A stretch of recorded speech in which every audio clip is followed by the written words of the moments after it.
Hello everyone, যারা WBCS এর preparation নিচ্ছেন এই ভিডিওটা তাদের জন্যই করছি। ডাব্লিউবিসিএস প্রিপারেশন সংক্রান্ত কিছু কথা আজকে এখানে বলবো। প্রথমত, অনেকেই মনে করেন যে ডাব্লিউবিসিএস প্রথমে প্রিলিমস আছে যেহেতু তাহলে আমরা প্রিলিমসের জন্যই পড়াটা স্টার্ট করি, কিন্তু আসলে ডাব্লিউবিসিএস প্রিলিমিনারি এবং মেইন এই দুটো পরীক্ষা মাথায় রেখেই একসঙ্গে পড়াশোনা করা উচিত। অবশ্যই যেগুলো আগে প্রিলিমিনারির জন্য দরকার সেগুলো আগে কমপ্লিট করে নিতে হবে, প্র্যাকটিস করে নিতে হবে, এবং তার সাথে একই সাথে আমাদের মেন্সের জন্য প্রস্তুতি কিন্তু নিতে হবে। কারণ যদি by any chance preliminary exam crack হয়েও যায়, ক্লিয়ার হয়েও যায়, মেন্স এক্সামটা তখন তারপরে হয়তো ভালো প্রিপারেশন না থাকার কারণে ক্র্যাক করা সম্ভব হয় না। অনেকের ক্ষেত্রে এটা দেখা যায়। এই জন্য সবসময় প্রিপারেশনটা প্রিলিমস এবং মেন্স এই দুটোকে মাথায় রেখেই করতে হবে। মেন এক্সামিনেশনের জন্য আমাদের Bengali and English descriptive report writing, translation আর প্রেসি রাইটিং এইগুলো যেমন ক্লার্কশিপ এক্সামের জন্য ছিল, ক্লার্কশিপের মেন এক্সামের জন্য এগুলো আমাদের প্রিপেয়ার করতে হয়েছিল, সেরকম কিন্তু ডাব্লিউবিসিএস এর মেন এক্সামিনেশনের জন্যও কিন্তু এই যে দুটি সাবজেক্ট রয়েছে, Bengali and English descriptive report writing, translation, precis writing, এটা কিন্তু লাগবে।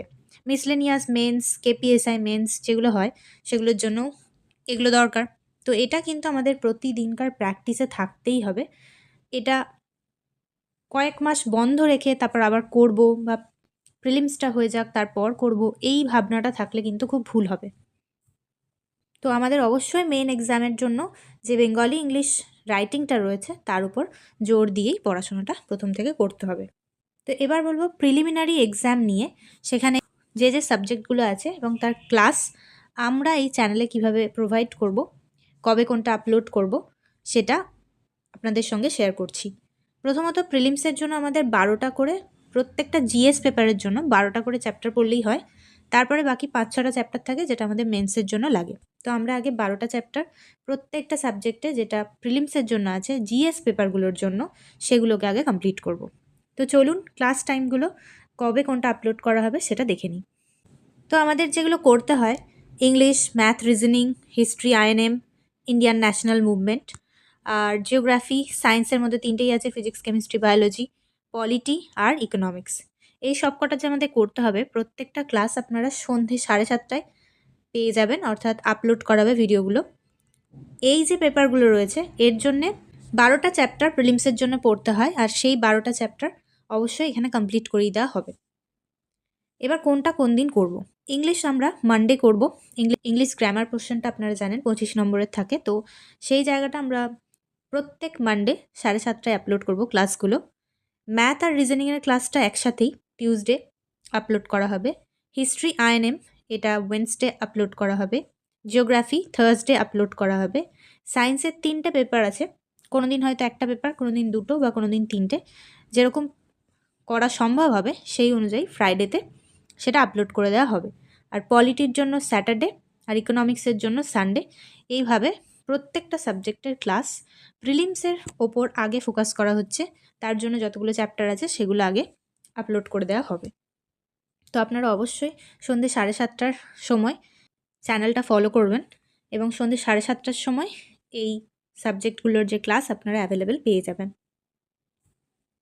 এর সঙ্গে যেটা বলতে হবে যে প্র্যাকটিস ইংলিশ রাইটিং ডেইলি। আমাদের যে ডেসক্রিপটিভ পেপারটা আছে ইংলিশের, রিপোর্ট, প্রেসি, ট্রান্সলেশন, এর জন্য আমাদের কিন্তু সেই জিনিসগুলোর ডেইলি বেসিসে প্র্যাকটিস করতে হবে। ইংলিশ ল্যাঙ্গুয়েজটা ডেইলি বেসিসে প্র্যাকটিস করতে হবে রাইটিং স্কিল বাড়ানোর জন্য।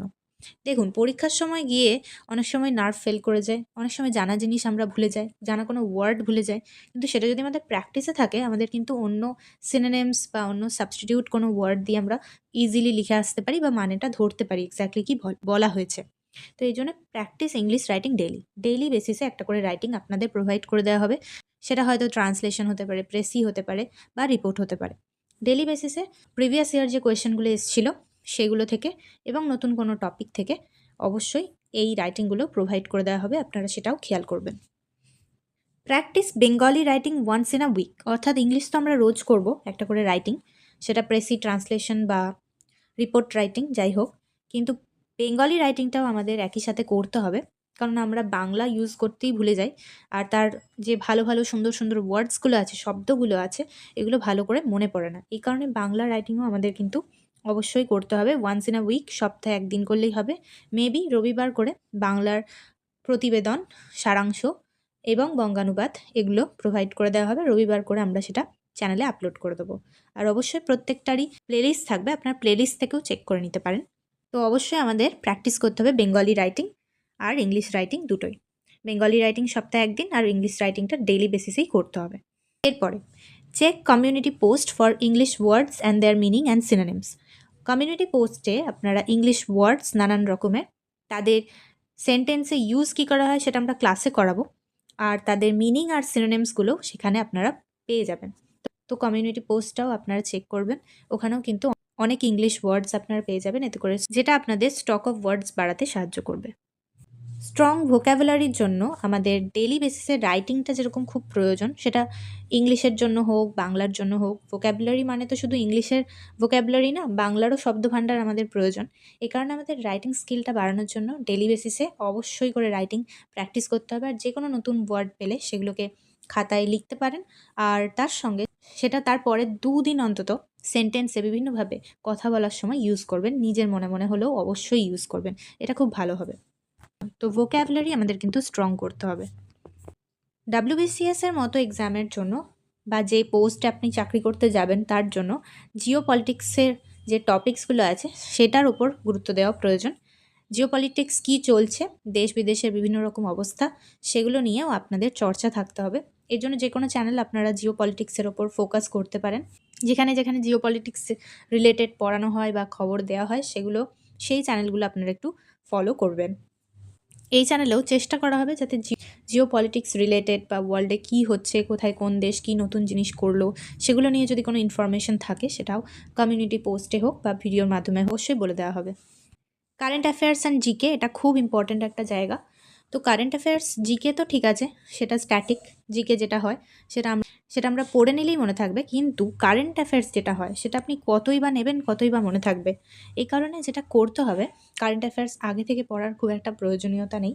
তবে হ্যাঁ, যেগুলো হচ্ছে সেই নিউজগুলো আপনারা ফলো করতে পারেন। যেমন আপনারা যদি কেউ ইনস্টাগ্রাম বা ফেসবুক করে থাকেন তাহলে অবশ্যই ভালো ভালো কোনো নিউজ পোর্টাল আপনারা ফলো করবেন, বা ভালো ভালো কোনো নিউজের যে চ্যানেলগুলো আছে ওগুলোকে ফলো করবেন। সেখানে দেখবেন আপনি কারেন্ট অ্যাফেয়ার্স রিলেটেড বিভিন্ন টপিক পেয়ে যাচ্ছেন। কে কোন খেলাতে কি জিতলো, কিংবা কে নোবেল পুরস্কার পেলো, কোন ফিল্ডে পেলো, কে নতুন কি রেকর্ড করলো, কোন দেশ নতুন কি রেকর্ড করলো, কোন স্যাটেলাইট লঞ্চ করা হলো, কে নতুন চেয়ারম্যান হলেন কোনো সংস্থার বা কোনো কোম্পানির। এই যে জিনিসগুলো, এইগুলো যখনই আপনি পাবেন সেই জায়গাগুলো থেকে, ফেসবুক হোক, ইনস্টাগ্রাম হোক, যে কোনো নিউজ পোর্টাল থেকে যখন আপনি ওটা পাবেন, আপনি ওটাকে খাতায় লিখে নেবেন। শুধুমাত্র ওইটুকুই। এক গাদা জিনিস যেখানে ইউটিউবে করানো হচ্ছে, এক গাদা ইনফরমেশন দেওয়া হচ্ছে, বলা হচ্ছে যেগুলো সব পড়তে হবে, অত মাথায় রাখা যাবে না। এই কারণে যেটুকু প্রয়োজন, যেটুকু আপনার ব্রেন নিতে পারবে, ততটুকুই আপনি আপনার নোটবুকে নোট করে রাখবেন। দেখুন, একটা প্রবলেম হয় যে যদি আপনি স্ক্রিনশট নিয়ে নেন সব জিনিসের, তাহলে ওটা মোবাইলেই থেকে যাবে, মাথাতেও থাকবে না, আর সময়ের সময় মনেও পড়বে না। এই কারণে আপনাকে অবশ্যই করে সেটাকে নোট ডাউন করতে হবে খাতায়, এবং কখনো কখনো খাতাগুলো উল্টেও দেখতে হবে। আর পরীক্ষার আগে তো অবশ্যই ব্রেনটা অনেক ফাস্ট চলে, যে কারণে পরীক্ষার আগে আপনি যদি সেটা চোখ বুলিয়ে নেন, আপনার ইজিলি মনে পড়ে যাবে। তো কারেন্ট অ্যাফেয়ার্সের জন্য এক গাদা করার কোনো প্রয়োজন নয় বলেই আমি মনে করি। তারপরে যেটা লাস্ট আমাকে বলতেই হবে সেটা হলো রিড আদার বুকস। আপনি যদি মনে করেন আপনি শুধু সিলেবাস ওরিয়েন্টেড পড়াশোনা করেই যে কোনো জিনিস ক্র্যাক করে নিতে পারবেন, সেটা কিন্তু খুব একটা ভালো জিনিস হবে না। রিড আদার বুকস মানে আপনাকে অন্যান্য স্টোরি বুক, কোনো ফিকশনাল বা কোনো ইন্টেলেকচুয়াল স্টোরি বুক, কোনো অথরের বই, কোনো পলিটিশিয়ানের লেখা কোনো নতুন টপিকের ওপর কোনো বই, সেই জিনিসগুলোকে একটু পড়তে হবে, কিনতে হবে। তাহলে যেটা হবে, আপনার স্টক অফ ওয়ার্ডস বাড়বে, আপনার রিডিং এবিলিটি বাড়বে, আপনি যে কোনো জিনিস খুব ফাস্ট রিড করতে পারবেন, পড়তে পারবেন। আর সেটা যদি পারেন তাহলে খুব তাড়াতাড়ি করে প্রেসি রাইটিংয়ের সময় এটা খুব হেল্প করবে, যে আপনি প্রেসি রাইটিংয়ের সময় ঝরঝর করে রিডিং পড়তে পারবেন, আর তাড়াতাড়ি করে বুঝতে পারবেন কি বলা হয়েছে, আর তাড়াতাড়ি করে লিখতে পারবেন। তো এই জিনিসটা হচ্ছে কি, মাথায় রিডিং স্পিডটা বাড়ানোর জন্য, যে কোনো ওয়ার্ডগুলো যাতে সেখানে বোঝা যায় খুব তাড়াতাড়ি, তার জন্য আদার বুকস পড়াও খুব জরুরি। আপনি শুধুমাত্র সিলেবাস ওরিয়েন্টেড বই পড়বেন না, আদার কোনো বইও মাঝে মাঝে সেগুলোও পড়বেন। গল্পের বই হতে পারে, কোনো ডিটেকটিভ স্টোরি বুক হতে পারে, যা খুশি।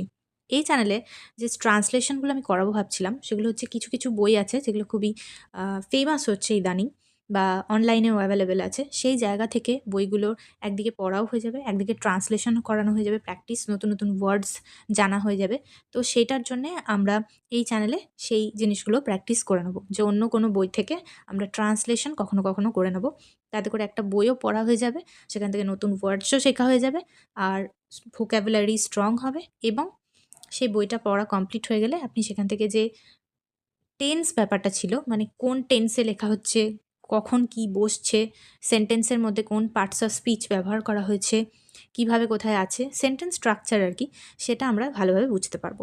তো অন্য কোনো বই থেকে যখন আমরা পড়বো, তখন সেখানে কিন্তু আমরা শুধু না পড়ে, কারণ পড়লে আমরা যে কোনো জিনিস পড়ে বুঝে তো নিতে পারি, কিন্তু সেন্টেন্স স্ট্রাকচার, ব্যাকরণ মনে করে পড়া, গ্রামার মনে করে পড়া, সেটা খুব ইম্পর্ট্যান্ট হয়ে যায়। এই কারণে ট্রান্সলেশনের ক্লাসগুলো যদি ওইভাবে করা যায় অন্য কোনো বই থেকে, সেটা বেশ হেল্পফুল হবে বলে আমার মনে হয়েছে, তাই আমি সেটাও করিয়ে দেওয়ার চেষ্টা করব। এরপরে আমি যেটা বলতে চাই, আপনারা যদি এই চ্যানেলে WBCS এর প্রিপারেশন করতে চান, তাহলে অবশ্যই 1 জানুয়ারি থেকে আমি এখানে ভিডিওগুলো পোস্ট করব। যেরকম বলা আছে, সপ্তাহে যে বার যে ভিডিও বা যে টপিকটা, যে ক্লাসটা করানোর কথা, জিওগ্রাফি আছে বোধহয়, 1 জানুয়ারি হলে সেই দিন জিওগ্রাফিটাই আপলোড করতে পারবো। তো 1 জানুয়ারি থেকে আমরা ক্লাস স্টার্ট করব। আপনারা যদি কেউ WBCS এর প্রিপারেশন এই চ্যানেল থেকে করতে চান, অবশ্যই চ্যানেলটা সাবস্ক্রাইব করে রাখতে পারেন।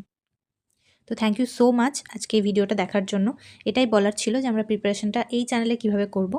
তো আজকের মতো ভিডিওটা এখানেই শেষ করছি। সবাই ভালো থাকবেন।